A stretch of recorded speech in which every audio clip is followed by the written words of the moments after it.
Hey my YouTube family, welcome to my morning vlog day 2। ज़िंदगी को थोड़ा सा और सुंदर बनाते हैं साथ मिलकर। तो चले, सुप्रभात दोस्तों। एक नई सुबह, एक नई शुरुआत। सूरज की पहली किरण आज हमें याद दिलाने आई है कि हर दिन एक नया मौका है प्यार जताने का और सपनों की ओर एक कदम और बढ़ाने का।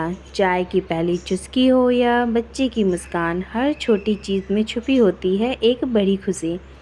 चलिए आज का दिन इस सोच के साथ शुरू करते हैं, कम शिकायत ज़्यादा मुस्कान, कम तनाव ज़्यादा सुकून और हर पल में थोड़ी सी कृतज्ञता, क्योंकि ज़िंदगी वही है जो हम उसे बनाते हैं। तो चलिए आगे की ब्लॉग शुरू करते हैं। तो जैसा कि आप जानते ही होंगे, मैंने पिछले ब्लॉग में दिखाया था कि ये मेरा बेसिन एरिया है। मैं सुबह उठ रही थी, मुझे थोड़ी सी नींद जैसी लग रही थी, तो मैं ब्रश करने में लग गई कि चलो भाई ब्रश कर लेंगे तो कुछ नींद टूट ही जाए। फिर मैं ब्रश कर रही थी और फिर मैं देखूँ, मुझे याद भी नहीं रहा कि मेरे बेसिन के पास भी लाइट लगी हुई है, प्रॉपर तरीके से मिरर में लाइट लगी हुई है। और मैं इतनी नींद में थी कि फिर भी मैं ब्रश किए जा रही हूँ और मेरे दिमाग में ही नहीं आया। और मैं ब्रश बिल्कुल प्रॉपर तरीके से करती हूँ, ये नहीं कि बस ब्रश में पेस्ट लगाया, थोड़ा बहुत घुमाया और काम तमाम। नहीं, मैं ब्रश अच्छी तरीके से करती हूँ, रगड़ रगड़ के, जब तक उसे सारी कैविटी नहीं निकल जाए। क्योंकि वो जो रात भर की कैविटी जमी होती है वो हमारे लिए बिल्कुल सही नहीं होती है, हमारे दांतों में सड़न पैदा कर देती है।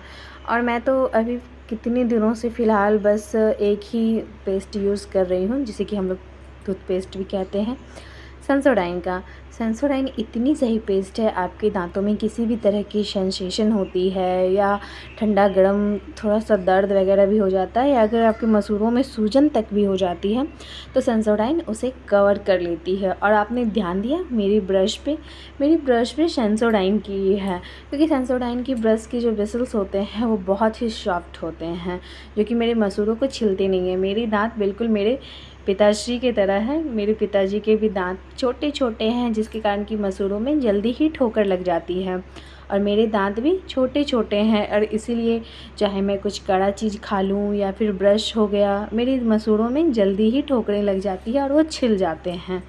तो इसीलिए मैं सॉफ्ट ब्रश यूज़ करती हूँ, ताकि मुझे वो मसूड़ों में छिले नहीं, मसूड़ों में ठोकरें ना लगे।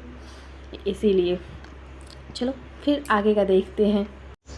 मैं तो उठ गई हूँ और मैं उठ के यहाँ ब्रश कर रही हूँ। मैंने अपने हस्बैंड को आवाज़ दे रखी है कि उठ जाओ भाई, सुबह हो गए। एक्चुअली में उनके रूटीन बिगड़ गए हैं, वो आजकल देर से उठने लगे हैं। तो मैंने सोचा कि जब मैं सवेरे उठती हूँ तो अपने साथ साथ अपने हस्बैंड की भी रूटीन को उनको थोड़ा सुधारूँ, ताकि वो टाइम से उठ सके। फिर मैंने यहाँ ब्रश किए हैं, कुल्ले किए हैं। मैं आपको दिख नहीं रही हूँ क्योंकि कैमरा ऊपर लगा हुआ है और मैं बेसिन में झुक के काम कर रही हूँ। देखो कितने अच्छे से मैंने ब्रश करके कुल्ले किए हैं और टंग क्लीन भी किया है।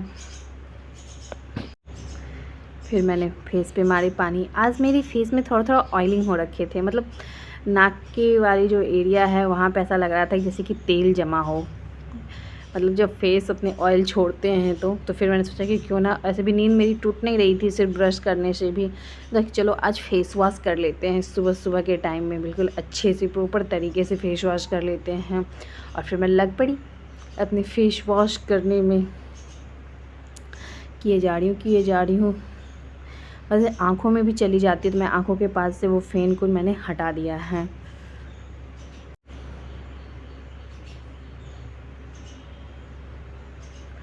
वैसे तो एक बात है, भगवान का शुक्र है कि मुझे एक्ने वगैरह की प्रॉब्लम नहीं होती है। मैं इस बात से बहुत ही खुश रहती हूँ और मैं अपने फेस पे बहुत कम चीज़ें अप्लाई करती हूँ।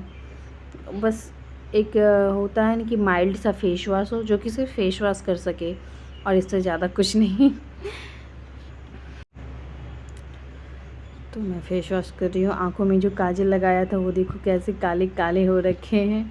मेरे काजल का यही प्रॉब्लम है, ऐसे ही काले काले हो रखते हैं, बट अच्छे लगते हैं। तो मैं अच्छे से फेस वॉश कर रही हूँ। और कोई मेरी ये शक्ल को देख के यार डर मत जाना, बहुत ही भयानक लग रही हूँ मैं अभी। और फिर मैं अपने तौलिए से अपने फेस को पोंछ रही हूँ। और तौलिए की भी सबसे बड़ी बात क्या है कि मैं अपना टॉवल, अपना साबुन और अपनी कंघी मैं किसी के साथ शेयर नहीं कर सकती हूँ, किसी के साथ भी नहीं। वो चाहे मेरे हस्बैंड हो या मेरे पेरेंट्स हों या मेरे सिबलिंग्स हों, कोई भी हो, मैं किसी के साथ शेयर नहीं कर सकती हूँ। अब जाके मुझे कहीं याद आया कि ओह नो, मेरी बेसिन के एरिया में तो लाइट लगा हुआ है, और फिर मैंने झुक के उधर से लाइट ऑन किया। इतनी भुलक्कड़ हो गई हूँ मैं, हाय रब्बा की करा। वैसे तो मैं बिहारी हूँ, बट मुझे पंजाबी लैंग्वेज बोलना बहुत अच्छा लगता है। और ये देखो, मैंने फेस वॉश कर लिया है, तो फेस वॉश करने के बाद मैं मॉइस्चराइज़र नहीं लगाऊंगी।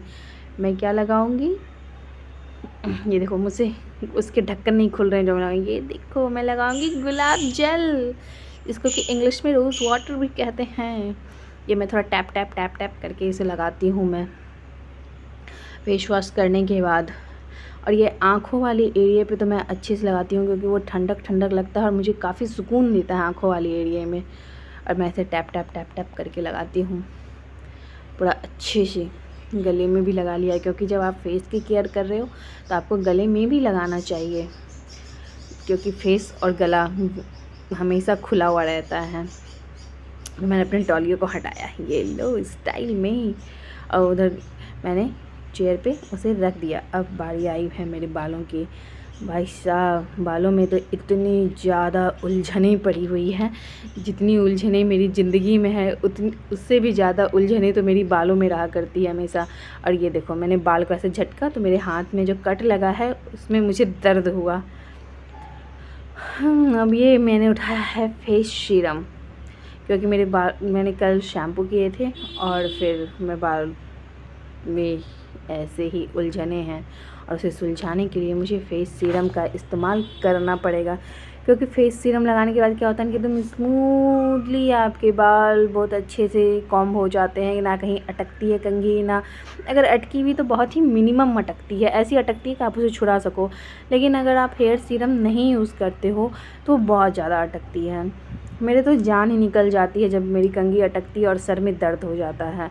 और ये देखो, मेरे हाथ से स्लिप होकर मेरे फेस सीरम का बॉटल दूर जाके गिरा, जिसे कि मैं उठाने के लिए गई थी। एक साइड पे मैंने लगा लिया हेयर सीरम, बिल्कुल भी इजी है। बस आप अपने हाथों में उसकी कुछ ड्रॉप्स डालो हेयर सीरम की, और उसे अपने बालों में लगा लो। देखो, मेरे हस्बैंड भी आ गए। तो मेरे हस्बैंड आ गए और आते ही के ही साथ फ़ैन ऑन कर दिया। मैं फ़ैन ऑफ़ करके वॉइस ओवर कर दी हूँ, क्योंकि इसमें फ़ैन की भी आवाज़ें आ जाती हैं। और उन्होंने जब फ़ैन ऑन कर दिया तो मैं अपने दूसरी जगह में शिफ्ट हो गई। चलो ठीक है, बैक टू मॉर्निंग ब्लॉग। अब मैंने अच्छे से सीरम लगा दिया है, पूरे अच्छे से, मतलब रूट में नहीं लगाने हैं, पर आप हेयर लेंथ पे लगा सकते हो। अब मैं इसे करेंगी कॉम्ब, थोड़ा सा इसको अच्छे से लगा के। और सबसे ज़रूरी बात कि आप अपने हेयर की टिप को मत भूलना, क्योंकि सबसे ज़्यादा जो बाल उलझते हैं वो आपकी टिप पे ही उलझते हैं, हेयर की टिप पे। तो उसे हमेशा आप कोशिश, जब भी आप ऑयलिंग करते हो तो आप सोचो कि वहाँ पे ज़्यादा से ज़्यादा तेल लगा सको, मतलब ज़्यादा से क्या कि थोड़ा ज़्यादा तेल लगा सकूँ, क्योंकि वो ड्राई ना हो। या फिर आप हेयर सीरम लगाते हो या कंडीशनर लगाते हो तो भी ये काम किया करो। और शैम्पू हेयर मतलब स्कैल्प पे लगाया करो। और फिर मैं इसे कॉम्ब करके देख लो, मेरी कंघी कितनी स्मूथली निकल रही है, देखियो।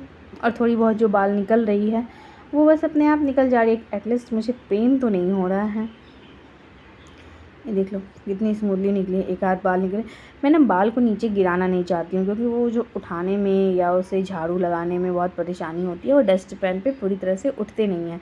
तो मैं अगर जनरली मैं बालकनी में जाके झाड़ती हूँ, या फिर मैं घर में अगर कंघी कर रही हूँ तो उसके बाल में अपने बेसिन में गिराती हूँ, ताकि मैं उसे समेट के एक साथ उठा सकूँ। ज़मीन पर से उठाना बहुत टफ़ होता है। तो अभी मैं फ़िलहाल बना रही हूँ एक सुंदर सा पोनी, मतलब सिंपल ही कह लो, सुंदर, सिंपल तो सुंदर लगता ही है। तो मैं एक सिंपल सी पोनी बना रही हूँ। मैं बोलते बोलते थक जाती हूँ। मेरी सांसें उखड़ने लगती है, तो थोड़ा सा मैं बीच बीच में रेस्ट ले रही हूँ, तो प्लीज़ इस बात का कोई बुरा ना माने। अब मैंने अपने बाल को सुंदर से पोनी में खड़ा कर लिया, और अपने में लगाऊंगी स्क्रंचीज़, जो आजकल के बालों में, मतलब आजकल का रबर है, ये बालों में अटकती नहीं है, सबसे अच्छी बात है। ये बिल्कुल स्मूथली ग्लाइड होके वो आपके बालों से निकल जाती है, और बिना एक भी बाल लिए हुए। ये इसकी सबसे अच्छी बात है। अब मैंने पानी बना लिया है, थोड़ा सा अपने फेस को ऐसे करके, वो मेरी आदत में हो गई है, मैं हमेशा फेस को ऐसे ऐसे करती रहती हूँ। फिर मैंने उठाई बिंदी और लगा लिया है अपना बड़ा सा बिंदी। और ये देखो कितनी सुंदर दिख रही हूँ, ओह माय गॉड। और ये रहा मेरा सुबह का इतने सारे करने के बाद। फिर मैं दवाई खाऊंगी अपनी। मैं दुनिया में कुछ भी भूल जाऊँ पर सुबह सुबह दवाई खाना नहीं भूल सकती हूँ, वो भी गर्म पानी के साथ। ऐसा कोई नहीं है कि गर्म पानी ठंडा पानी आप किसी के भी साथ खा सकते हो, पर सुबह सुबह मैं गर्म पानी पीती हूँ इसीलिए। और फिर मैं आ गई अपनी छत पर से उगते सूरज का नज़ारा देखते हुए। आप लोगों को दिख रहा होगा, अभी सूरज निकला नहीं है, निकलने वाला। और ये मेरा सबसे फेवरेट पार्ट है, और जब मैं इस वीडियो को बनाती हूँ तो एक बार मैं ज़रूर देखती हूँ। ये मेरा सबसे फेवरेट पार्ट है और सबसे फ़नी पार्ट होता है। ये देखो मैं कितनी जल्दी जल्दी कर रही हूँ। चलो आप लोग एंजॉय करो, मैं अपनी वॉइस थोड़ी देर के लिए बंद कर रही हूँ।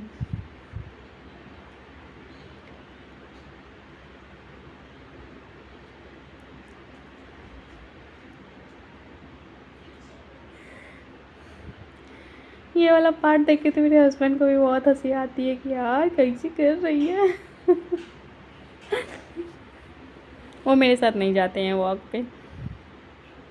फिर मैं घर पे आके, मैंने बताया ना कि आजकल मैं चीज़ों को बहुत भूलने लगी हूँ, तो मैं खा रही हूँ सोक किए हुए बादाम या आलमंड, क्योंकि आजकल मेरी मेमोरी बहुत ख़राब हो गई है। मैं बताओ आप, मैं अंधेरे में काम कर रही थी, लाइट जलाना भूल गई थी, मैं चीज़ों को कहीं रख के कहीं भूल जाती हूँ। आजकल मैं बहुत भूलने लगी हूँ, बिल्कुल ऐसा लगता है जैसे कि नहीं, एक मूवी था, मूवी के नाम मुझे याद नहीं आ रहा, इसमें था भूला, मतलब भूला, शायद ये गोलमाल का है, ये गोलमाल 2 का या 3 का भूला करके। और फिर चाय की चुस्की लेते हुए, ओहो सुबह की पहली चाय सचमुच बहुत एनर्जेटिक होती है, सुबह की पहली चाय। और चाय बहुत अच्छा बना है, लेकिन मैं फिर भी जब भी मैं कुछ बनाती हूँ मुझे पता होता है कि वो अच्छी बनी है, लेकिन मैं जब तक अपने पति के मुंह से ना सुन लूँ कि कैसी बनी है, तब तक मुझे चैन नहीं आता है कि हाँ कैसी बनी है। फिर चाय पीने के बाद मैं सीधे किचन में आ गई। ऐसे जनरली मैं पहले घर की सफाई करती हूँ, मतलब झाड़ू पोछा तो मैंने झाड़ू लगा दिया, लेकिन मैंने सफाई की शॉर्ट्स नहीं ले पाई या वीडियोस कह लो, मैं वो ले नहीं पाई और सीधे किचन में आ गई। और फिर क्योंकि आज ऑफिस डे है तो मुझे अपनी जल्दी जल्दी से किचन में काम करने हैं, क्योंकि अगर आपकी वजह से आपके पति को लेट हो जाती है तो वो कहेंगे कि तुम्हारी वजह से ही डेली लेट होती है, चाहे वो उनकी खुद की भी रीज़न हो फिर भी। और मैं ऐसा सुनना बिल्कुल भी पसंद नहीं करती हूँ कि मैं कोई मुझे ये बोले कि तुम्हारी वजह से ऐसा हो गया, तुम्हारी वजह से वैसा हो गया। नहीं भाई, अपनी अपनी चीज़ों के लिए खुद जिम्मेदार हो आप लोग। इसलिए मैं ये ध्यान रखती हूँ कि मेरी वजह से एक सेकंड भी लेट ना हो मेरे हस्बैंड को। और मैं यहाँ चने की सब्ज़ी बनाऊँगी, और मैं ये चने को धो के एक प्लेट में निकाल रही हूँ। सॉरी, उस टाइम मैंने ध्यान नहीं दिया, कैमरा कुछ ज़्यादा ही ऊपर है, क्योंकि आपको मेरे चने ये देखो दिख गए। अभी इसी की बातें कर रही थी कि आपको मेरे चने नहीं दिख रहे हैं, तो चने मेरे ज़्यादा हो गए हैं तो मैं उसे कम कर रही हूँ कि कभी फिर मैं दूसरी दिन भी सब्ज़ी में इसे इस्तेमाल कर सकूँ या कच्चे चने खा सकूँ, जो भी।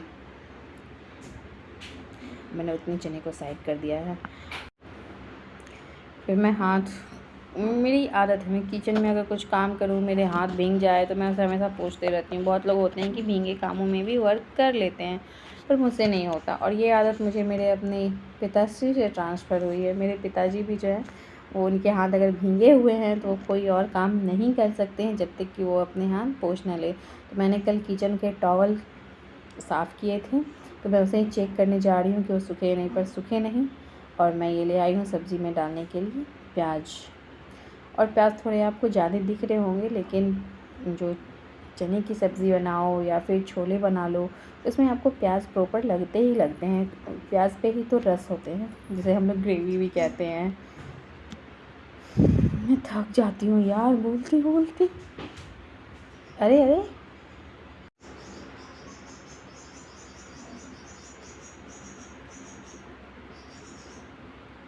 अब मैं ये प्याज को छिल रही हूँ, काट रही हूँ।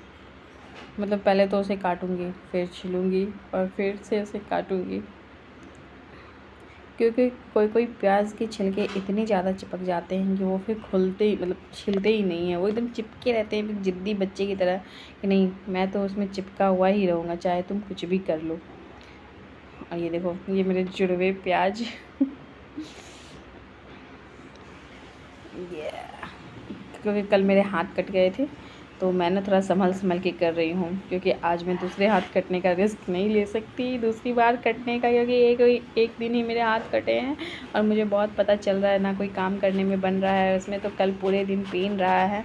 आज भी हल्का हल्का पेन है लेकिन आज कम है। और ये प्याज का जो पीछे वाला हिस्सा होता है, जड़ वाला हिस्सा, उसे निकाल देना चाहिए, क्योंकि मेरे हस्बैंड बताते हैं कि अगर वो रह जाता है उसे लोग खाते हैं तो बवासीर होने के चांसेस होते हैं। बवासीर जिसको कि हम लोग पाइल्स भी कहते हैं। तो मैं उसे निकाल रही हूँ और मैं प्याज छिल रही हूँ, तब तक के लिए बने रहें।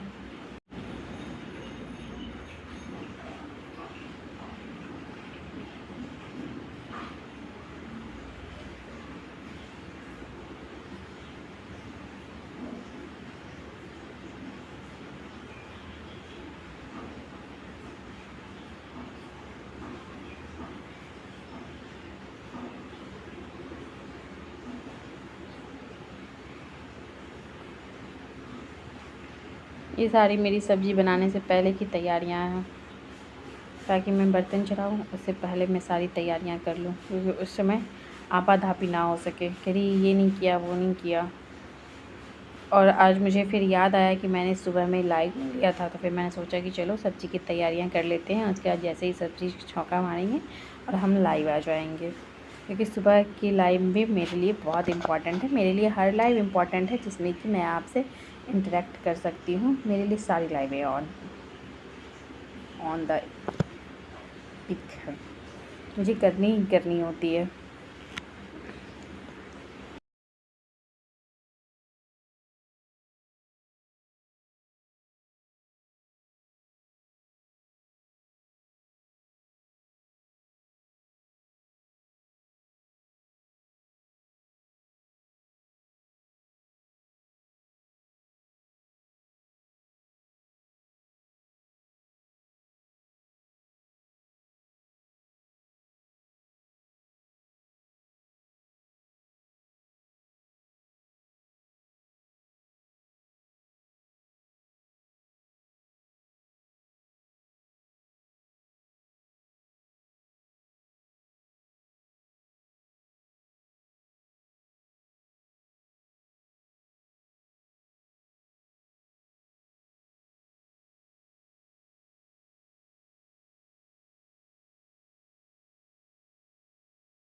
उफ, ये प्याज छीलना कितना मुश्किल काम है और उसको काटना भी। ओह माय गॉड, प्याज छीलते छीलते और काटते काटते लोगों के आंसू आते हैं, मेरे आंसू के साथ साथ पसीने भी आते हैं। देखो मैंने अपने चॉपिंग बोर्ड पे प्याज को चॉप कर लिया, उसमें पानी में डाल रही हूँ, क्योंकि कभी भी प्याज इस्तेमाल करने से पहले उसे धोना ज़रूरी होता है। उस पर जो काली काली जैसी परत जम जाती है, अगर हम उसे धोएंगे नहीं तो वो हमें खराबी कर सकती है, हमारे हेल्थ को डिस्टर्ब कर सकती है। इसलिए मैं तो उसे प्रॉपर धोती हूँ तभी मैं यूज करती हूँ, ऐसे मैं यूज़ नहीं कर सकती। और सब्ज़ी मैं बनाऊँगी आज कुकर में, और फिर मैंने कुकर में देखा आज ना मेरे हाथ कटे हुए हैं तो बर्तन मेरे हस्बैंड धोए हैं, तो मैं कुकर देख रही हूँ, कह रही हूँ कैसे आपने बर्तन धोई है। तो उन्होंने कहा कि अरे यार सॉरी गलती हो गई, चलो फिर से एक बार धो दो। मैंने कहा ओके चलो कोई ना, मैं ही धो लेती हूँ। और फिर मैं उठाई और जल्दी धोने के लिए, और मैंने आपको बताया था कि मैं बहुत भुलक्कड़ हो गई हूँ। और ये देखो मैंने गैस ऑन रखे हुए में भी उठाई सीधा कुकर और जल्दी बर्तन को धोने के लिए। जब तक मैं बर्तन धो के आती हूँ फिर देखा oh my God gas on है, फिर मैंने जल्दी से उसे चढ़ा दिया। इतनी भुलक्कड़ हो गई हूँ मैं सच्ची में, इसीलिए तो मैंने बादाम खाना शुरू कर दिया है कि कुछ तो मुझे दिमाग में आ जाए, याददाश्त मजबूत हो जाए। पर मुझे कभी कभी लगता है कि ये बादाम खाने से याददाश्त बढ़ते हैं, ये मिथ भी हो सकते हैं क्योंकि मेरे साथ साथ मेरे हस्बैंड भी बहुत भुलक्कड़ हैं वो भी। और वो उनका तो ये है कि उन्होंने अपने स्टूडेंट लाइफ में बहुत बादाम खाए हैं। ये देखो मेरा सुंदर सा खाना तैयार हो गया है, चावल और सब्ज़ी। देखो सब्ज़ी कितनी खिली खिली सी है। मैंने अपने हस्बैंड को खाना दिया और फिर मैं चली पूजा करने के लिए। और इस पूजा के समापन के साथ मेरा ये व्लॉग भी समाप्त होता है। तो लाइक करते रहे, शेयर करते रहे, सब्सक्राइब करते रहे, कमेंट करते रहे और अपना ढेर सारा सपोर्ट करते रहें। और मैं बहुत मेहनत से व्लॉग बनाती हूँ, तो प्लीज़ आप लोग मेरी व्लॉग को भी ज़रूर देखें। बाय।